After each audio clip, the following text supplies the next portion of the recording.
It's inevitable that I should seem a rather remote figure to many of you. When I was 21, I pledged my life to the service of our people. I am glad to have had the chance to witness and to take part in many dramatic changes in life in this country. And with the support of my family, rededicate myself to the service of our great country.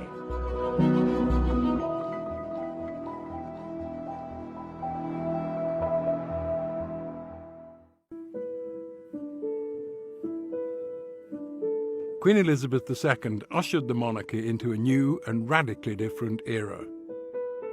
Her reign blended the ancient and the modern. When she became queen, the country was still reeling from the memory of the Second World War. Her coronation in 1953 was the first royal event of its kind to be broadcast live on television.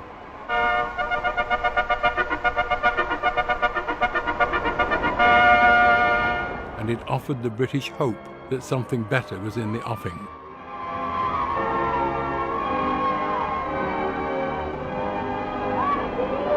By then, the royal family was accustomed to broadcasting its message. In 1940, as Princess Elizabeth, the Queen gave her first radio address. Thousands of you in this country have had to leave your homes and be separated from your fathers and mothers. She was aged 14, and Britain faced what Churchill called its finest hour in the war against Germany. Newsreel clips showed her parents inspecting the damage of bombing attacks on London. And the knowledge that their king and queen are among them, they were actually caught in a raid and had to take shelter during this particular visit, has greatly heartened the people.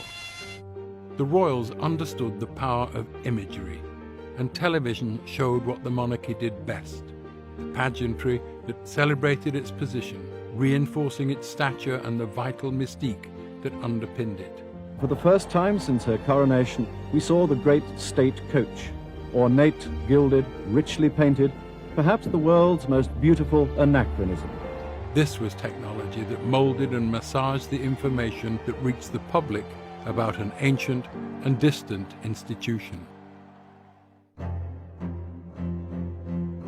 In the more than 60 years of the Queen's reign, the empire shrank back essentially to its island core, and she came to preside over a different nation, far less ready to acknowledge her, far less deferential, more assertive, more wealth-driven, greedier, some people thought. It became increasingly important to use mass media and television where radio had sufficed in the past to control the royal narrative and uphold its importance. Above all, she created the impression of a royal household headed by a woman beyond all reproach, whose behavior was never, ever questioned. But upholding this image was not easy. We interrupt this film to tell you we are getting reports that Diana, Princess of Wales, has died after a car crash in Paris. They were apparently being pursued by paparazzi on 2 motorcycles.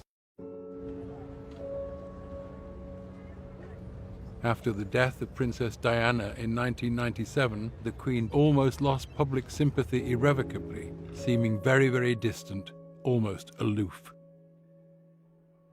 She appeared reluctant to respond to a yearning among the public for her to acknowledge the national mood of mourning. It was several days before she finally went on television and addressed the nation. Since last Sunday's dreadful news, we have seen throughout Britain and around the world an overwhelming expression of sadness at Diana's death. Then, most tellingly of all, she stood in front of the gates of Buckingham Palace as the funeral cortege went by and lowered her head in acknowledgement of Diana's immense popularity. Royal heads of state do not generally bow to other people bow to them. And here she was in public, her head bowed, and that helped the monarchy begin to restore its image.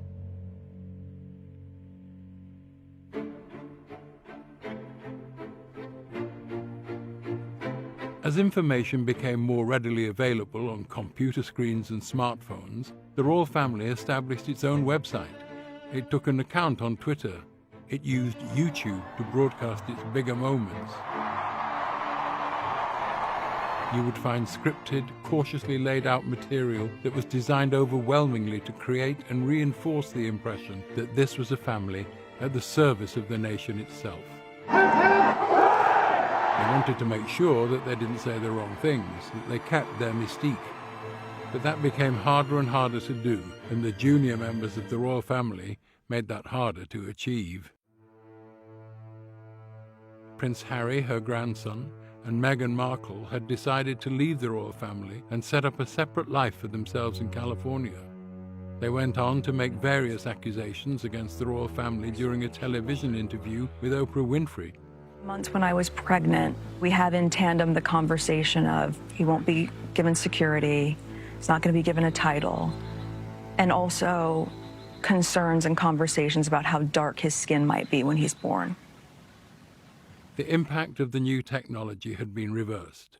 The monarchy now was the target from within its own ranks. This happened about the same time as Prince Philip was in hospital, and it seemed like a double challenge to the Queen. But as much as she needed to communicate, she remained sparing in her public utterances. Less was always more. It is with deep sorrow that Her Majesty the Queen announces the death of her beloved husband, His Royal Highness, the Prince Philip, Duke of Edinburgh. The death of Prince Philip was portrayed as a national tragedy. The couple had been married for 73 years. It was a relationship that had fused with the image of the monarchy. There was always the Queen leading the way, with Philip a step behind as protocol required. Emotionally, though, he was at her side. The loss of her husband produced a tremendous outpouring of public sympathy. She responded at first with seclusion, then with the resumption of royal duties. By and large, the Queen's tenure modernized the royal family without shedding its extraordinary privilege.